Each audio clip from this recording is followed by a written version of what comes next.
Dust off your dancing shoes for a night of music and dancing in October. Kinsmen Lloydminster is hosting a Harvest Hoedown Cabaret, and our Abby St. John has more on the event. I'm happy to be joined with Darcy Wilderman to talk about a great event coming up in October, the Kinsmen Harvest Hoedown Cabaret. From the looks of it, it's going to be a fantastic event. Thank you so much for joining me today, Darcy. Thanks for inviting us, Abby. Of course. Now let's start with what the event is and what people can expect from it. Well, we actually tried this 2 years ago, previous to the pandemic, and we had to postpone it. And we just wanted to try something different, something fun, and make it affordable for everybody. So we wanted to target it around the harvest and the fall events. And so we've invited Brad Johnner and the Johnner brothers, as well as his boys, the Johnner boys. And we've got some local talent, Bud's Busted 9 Irons, that are going to provide music for us. And it starts at 8 p.m. and goes right through till 1, and nonstop music, and just going to be a lot of fun. That sounds amazing. It's awesome for people to get out, especially after the last 2 years. How many tickets are available for purchase? We've printed 500 tickets with the hopes of selling out, and we're actually on our way to our goal. We're probably sitting at about 360 sold right now, so doing very well. The advertising has now hit the trails, and we're on the radio advertising and the newspaper, as well as yourself on the TV. So the advertising is just starting now. So I believe Lloydminster is going to help us out and sell this event out. That's fantastic. I'm happy to hear it's almost sold out and it's a success so far. You mentioned there's going to be music and dancing all night long. What kind of performances can attendees expect to hear? Well, Brad and Ken, I guess, do a little bit of everything.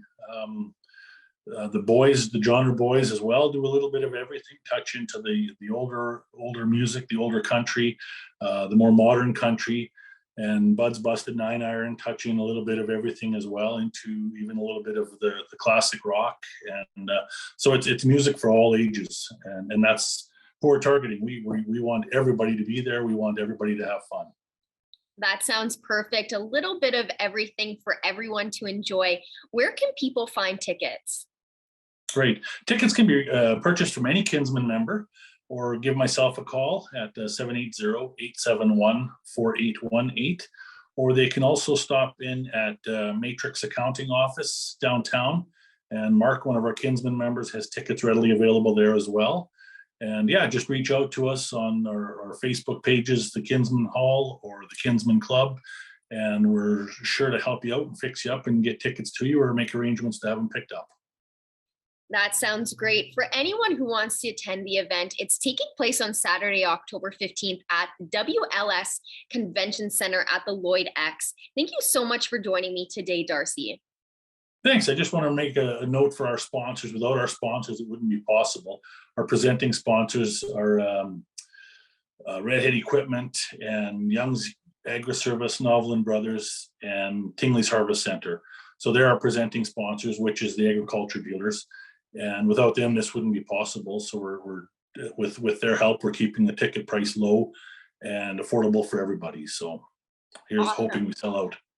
Yes, it sounds like it's going to be a great success, especially with most of the tickets already sold. It's going to be a great time for people just to reconnect after so long and dance the night away. That's our goal. Awesome. Thank you so much. Sounds good. Thank you, Abby. And now it's time for this week's edition of Retrospect. Here's Blake Nath.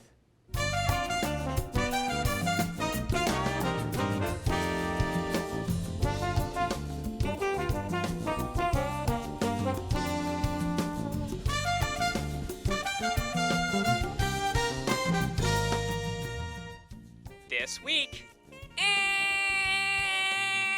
Retrospect. Back in '92, local students weigh in on one of the biggest debates in Canadian history.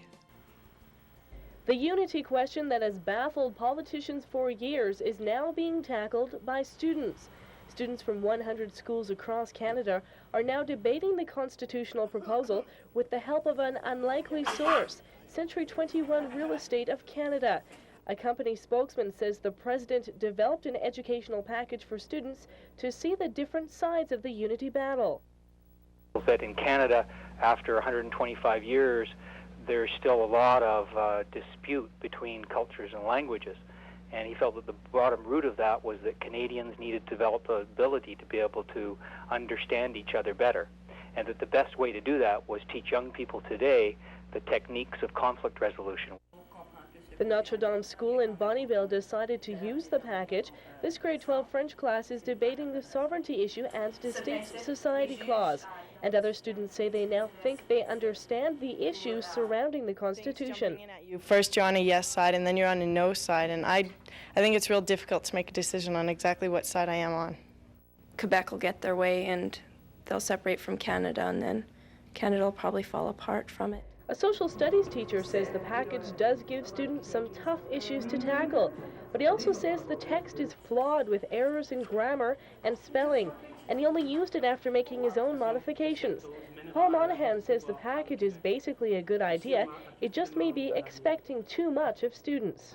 I think it's far too reaching to hand somebody a lesson and say in 2 days you're going to solve Canada's problems. You can't do that. The politicians of the country are trying. You can't expect 16-year-old students to suddenly say, hey, we can solve everything that the politicians couldn't do. Yes, they can examine it, but certainly we shouldn't give them the impression that they can solve Canada's constitutional crisis.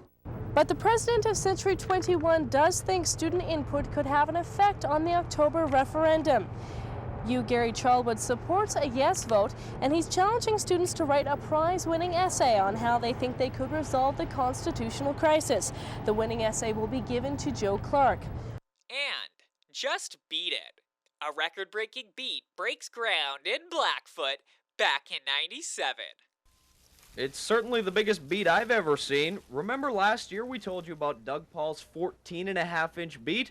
Well, the Blackfoot area resident has done it again. This year's monster tips the scales at 5¼ pounds and measures 19.5 inches in circumference. And it's the same kind of tire with the same kind of dirt in it. And it just kept growing and growing and growing. Well, that's to show you now, the leaves are still coming. And that thing would grow to be 30 inches, I bet you, if we let it grow. No fertilizer or any other growth supplements were used, and while he's not exactly sure why his beets ballooned to massive proportions, Paul does have a few theories. I think it's the weeds. Well, one way you go around the tire, you can pull the weeds out, keep it clean. And I think it's the heat of the tire building up over the night that keeps it, over the day, it keeps the tire warm during the night. To find another oversized vegetable, just look down the road. Paul's neighbor Ruby Dunlop has a whole crop of supersized spuds and overweight onions, and she has some theories of her own. One of the things I did was, one of the secrets is good deep tillage of your garden soil and keeping the weeds out. This potato weighs in at a little over 3 pounds, and Dunlop says it'll probably take herself and her husband a week to eat. Josh Clausen, NewsHour. And that's all for this week in retrospect. Retrospect is brought to you by Webb's Machinery. Find New Holland products at Webb's Machinery, your dealer in Vermilion, Vegreville, Lamont, Wainwright, St. Paul, and Consort. And now it's time for us to check in with Shelby Clark for a look at weather.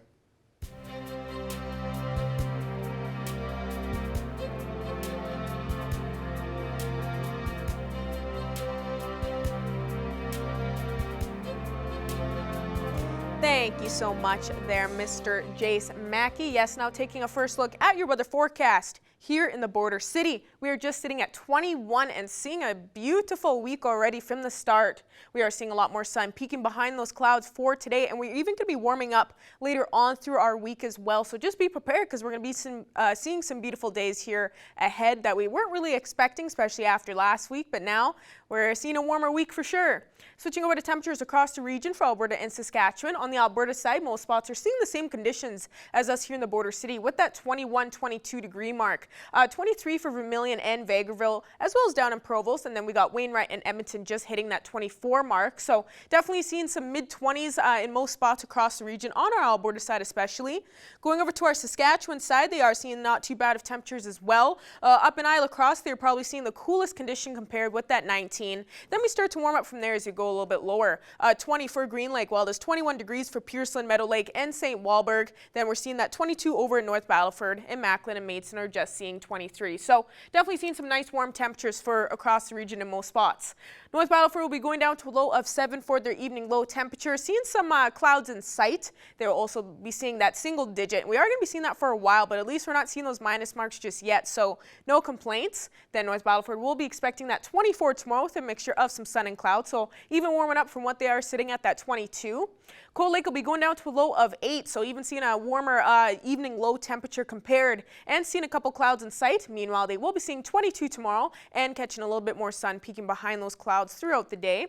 And for us here in the border city, we will also be joining them with that low of 8 for our evening low tonight. So a nice, beautiful evening for sure. And then tomorrow, we'll be warming up to 23 just as we expected and seeing a mixture of some sun and clouds. So again, a nice, beautiful week ahead here that we kind of deserve after last week for sure. I think we all agree to that.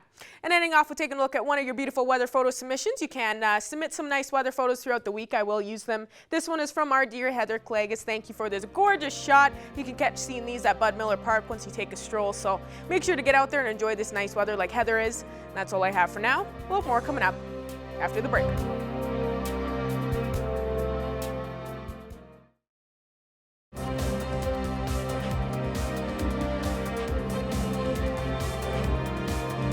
Welcome back. The Alberta Camping Association had a large number of camps looking for accreditation this year, and the association had to work overtime to ensure all the summer camps received accreditation in time. I'm pleased to be joined today with Jessica Miller-Switzer. She is the Executive Director of the Alberta Camping Association. Now, after 2 years of pandemic shutdowns this summer, the summer camp industry returned to normal. And Jessica, that meant the Alberta Camping Association had a long list of camps looking to be accredited this year. Due to the pandemic and camps not being open the last few years, we had a record number of camps to accredit this summer, which was being 27 camps that we had to go out and do our accreditation visits for this summer. So take me through that accreditation process. I'm not sure people know exactly what that all entails. You had 27 camps that were looking to be accredited. So what did that mean for the association? So we hire staff, summer staff, specifically to help with the accreditation process. So in months leading up to the summer, the camp has to submit a huge range of internal and external documents. It ranges from insurance to their registration forms, and all these documents that are required, our summer staff will go through and make sure that they all meet our standards. And then we also do an on-site visit. Once all the documentation is in order, we will go and do an on-site visit. And again, there's a whole range of things that we're looking for. It ranges from ratios of staff to campers, to safety, to insurance. And that is what our staff does for accreditation. And then they come back and there's a report written up, and camps, if they didn't quite meet a standard, they do have time to adjust and fix. And then once they are accredited, they hold that accreditation for a few years, and then we go back out and do another visit again to make sure that they're staying on top of everything. And now this accreditation just gives parents some extra assurance that they can trust the camp and that there are proper policy and training in place. Accreditation for camps gives parents a peace of mind that the camp is following certain safety protocols. We hold the camps accountable by doing the accreditation.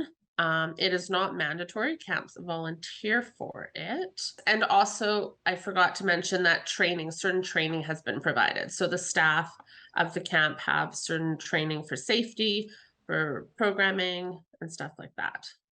Now, with this accreditation process, there's a lot of paperwork that the association has to sift through, but there's more than just that. You're going out physically across the province to do physical inspections of the camp, including 2 here in our region. So this year, our summer staff went through over 5,000 pages of documentation that was submitted by our member camps that were being accredited. And you are correct, we do drive all over the province, so from the very north to the very south. So once again, our staff and volunteers drove almost close to 9,000 kilometers this summer in just, 8 weeks. And I also just want to mention that we do rely on volunteers to help us with accreditation, and we could not do it without the volunteers. Now, before we go, I want to talk a little bit broader about the summer camp industry in general. After 2 years of difficulties, do you think the industry is heading in the right direction going into 2023? Hopefully, camps, people were excited to be back at camps this summer. And hopefully that momentum continues into next summer. And, the campus that went this year will return to their camps. And kids that maybe didn't go this year will venture and try camps this summer. Camping really is great for children. It gets them off the screens, it gets them outdoors, it gets them social again. So it was a great summer this summer, and we're just hoping that that builds for next summer. And that's awesome. That's great to hear. Thank you so much for talking with us today. Well, thanks for having me.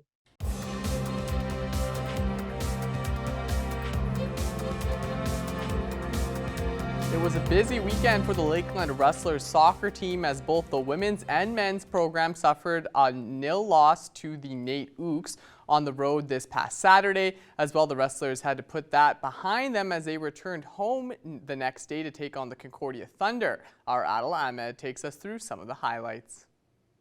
The Rustlers Women's Soccer Club took on the red-hot Concordia Thunder this past Sunday at home. The Thunder were undefeated heading into this match, while the Rustlers were looking for their first win at home. Kicking things off early in the first half, a free kick attempt by Vanessa Prichamala is beautifully targeted on net, but Haley Fernandez would shut the door. Later on, around the 30th minute mark, the speedy Sloan Cannon catches Anne McClellan on a break and gets a great scoring chance, but fails to find the target. The first half would end with neither side finding the back of the net. But then in the 76th minute, it's Brianna Calendar of the Thunder who would break the tie with her 4th goal of the season. The Thunder would add another tally in the 88th minute mark thanks to Madison Gamache before they would earn a 2-0 victory over the Rustlers. The Green and Yellow say despite the loss, they felt they leveled up well with the Thunder. We knew coming in that it was going to be a really defensive game, so keeping that score 0-0 at half, I felt pretty good. Going into the second half, I did feel good knowing that we had that defensive team and that we were choosing and picking our moments to attack. It's just unfortunate goals happened, some tough calls were made. I thought we kept our momentum up, which helped us kind of like block a lot of their shots because they're good at scoring. So yeah, I think we just carried it over well. Right after the women's game concluded, the men got set for their match against the Thunder. And it's early on in the 23rd minute of the game. It's Nathan Tran of the Rustlers who gets the first goal of the game. He makes it 1-0, and the score would stay that way throughout the first half. The Thunder had chances of their own to tie things up in both halves, with their best chance coming near the 70th minute on a free kick.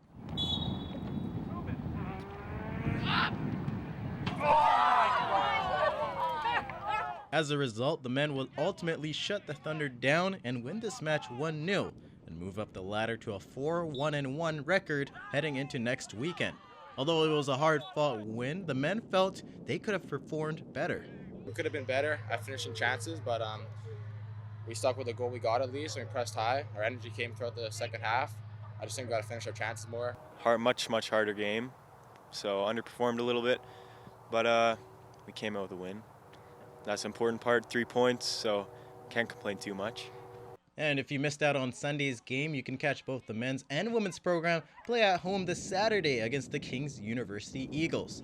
The women will play their match first at noon, followed by the men at 2 p.m. Adil Ahmed, Primetime, Local Sports. We had a beautiful weekend here in Lloydminster when it comes to weather, and that followed through into today. With more on our weather forecast, here's Shelby Clark.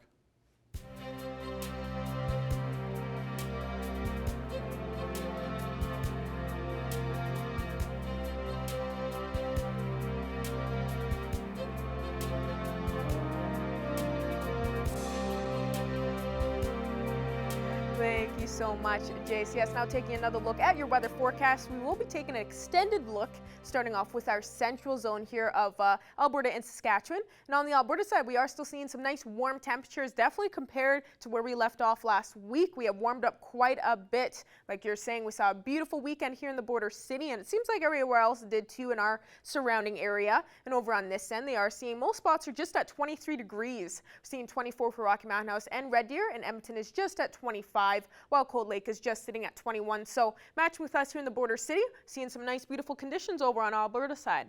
Switching over to our Saskatchewan side, Melfort is just at 20 degrees, 21 up in Meadow Lake and Prince Albert, matching with us here as well. And we go a bit lower to North Battleford and Saskatoon, just seeing 22. So Saskatchewan side is looking slightly cooler compared to the Alberta side, but still seeing some nice beautiful temperatures for sure starting off the week.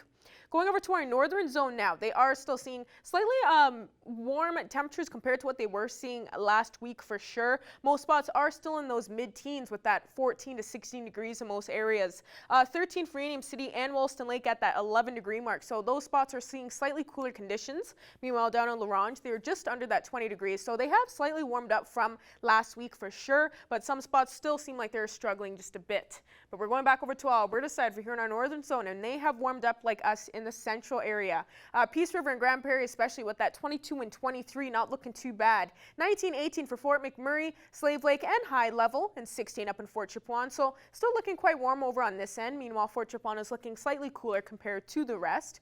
And going over to our southern zone, look at that. They are seeing the warmest conditions, and now they aren't struggling too much starting off already. 27 for Lethbridge, while there's 26 for Medicine Hat. So even seeing warmer than those mid-range of those 20 marks, they are even getting closer to that 30 degrees, and 25 up in Banff, Calgary, and Coronation. So not looking too bad in our southern zone so far, especially on the Alberta side. And as we go over to our Saskatchewan side, they have warmed up quite a bit from last week as well. Looking slightly cooler compared to our Alberta side, but not too bad. 20 over in Yorkton, while there's 21 in Swift Current, 22, 23 in most spots in this area, and 24 up in Kindersley. So southern zone is definitely seeing the warmest conditions compared to the rest.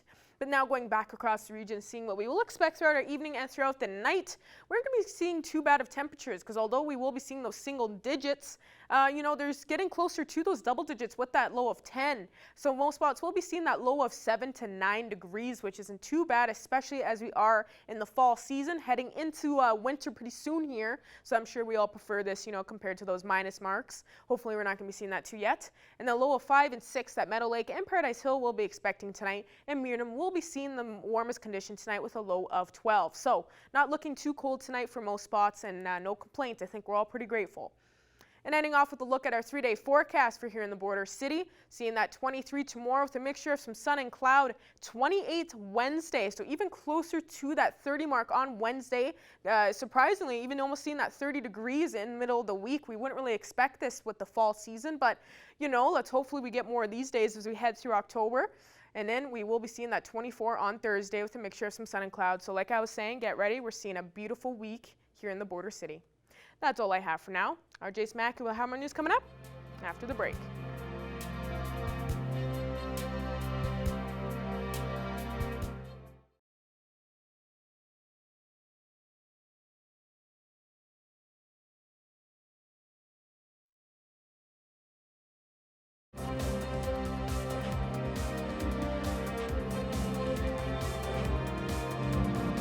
Well, first off, JJ, thank you so much for joining me this afternoon for Primetime Local News. I really appreciate it. Now, you are a Calgary-based singer-songwriter, and I see you as like a no-nonsense kind of Americana songwriter, which I absolutely love your style, and I love your tone, and I love your songs. Now, for someone who may not be too familiar with you, tell us a bit more about yourself.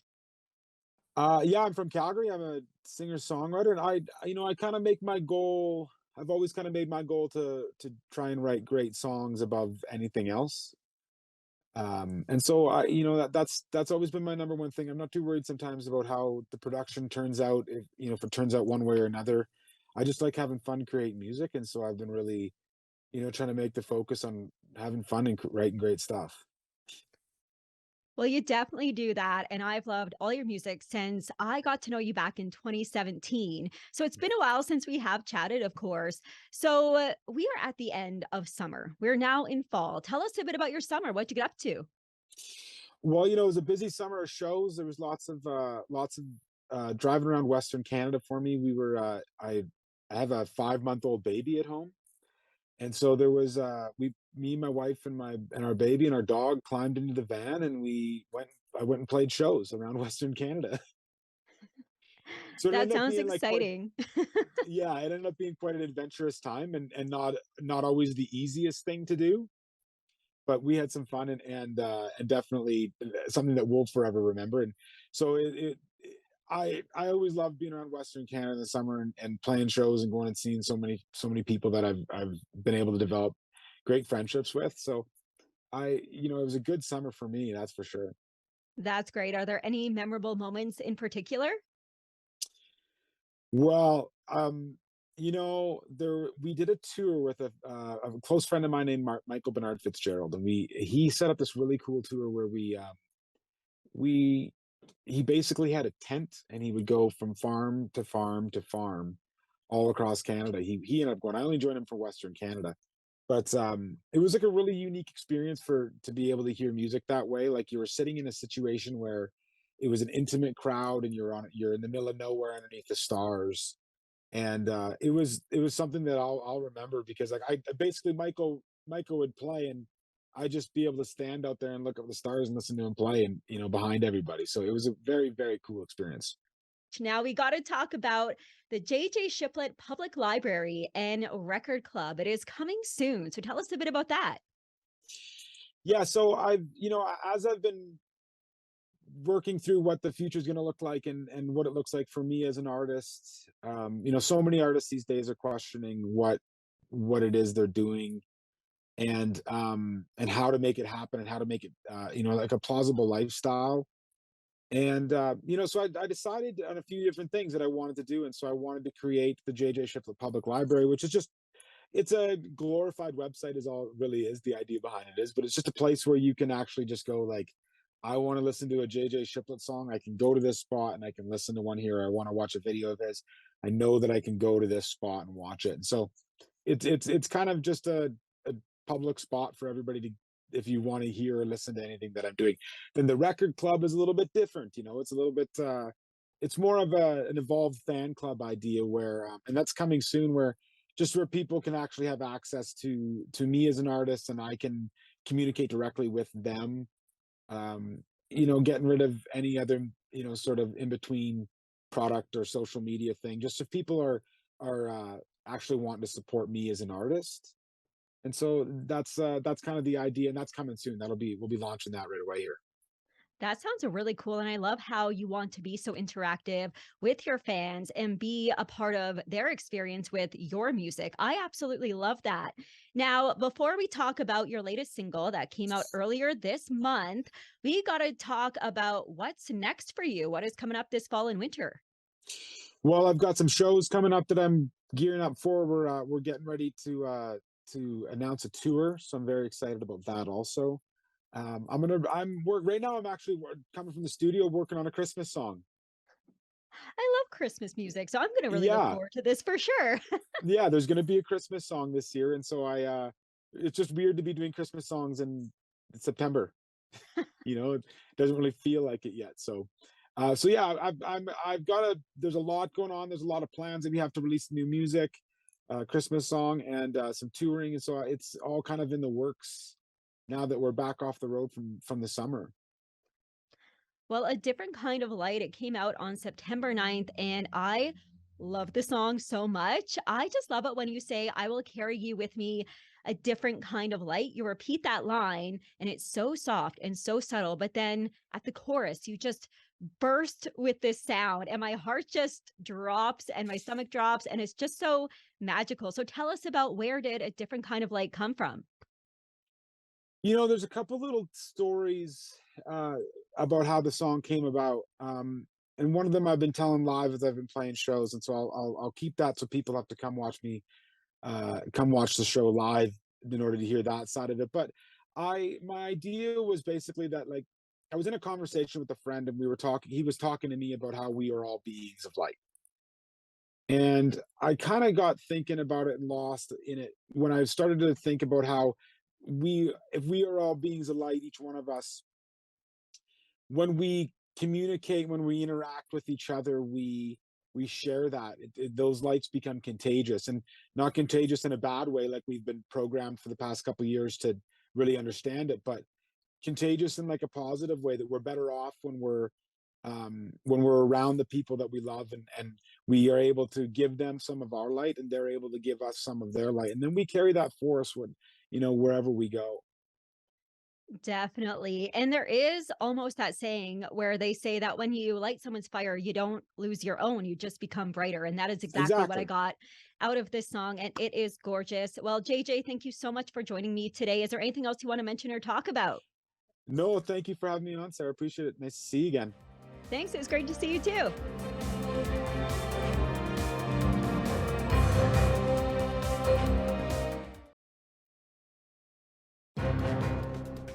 Furniture set and design supplied by Furniture Gallery and Furniture House, downtown Lloydminster.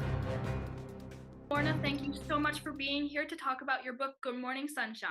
I'm very excited to be here. Thank you for having me. So what inspired you to write Good Morning Sunshine? Well, Good Morning Sunshine is a book about Joey Moss. And as you know, Joey Moss was born with Down syndrome. And he worked for the Edmonton Oilers for more than any player that has ever played there, over 30 years. And I think it is a very inspiring story. And I think it's a story that needed to be told. There's lots of people who know Joey probably a lot better than I did, who were there in his early days when he worked with the Oilers, and with the Edmonton football team as well.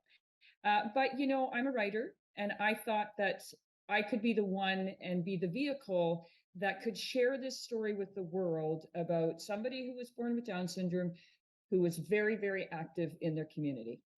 Good Morning Sunshine, it's a children's book. Is there a reason you particularly wanted to write your book in that genre? Yeah, it's a children's picture book. And I have to say that Alice Carter did absolutely beautiful, beautiful illustrations for this book. So a children's picture book is often 50-50. I write the words go to the illustrator, they do the drawings. And I wanted this genre, and I thought long and hard about it before I actually started writing.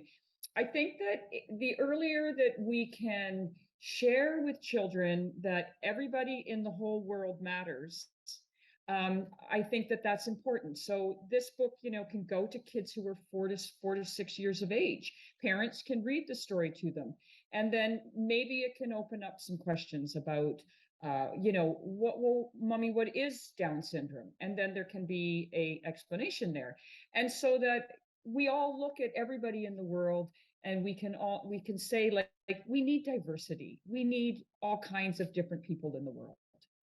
So what has the overall reaction been from people who have read your book?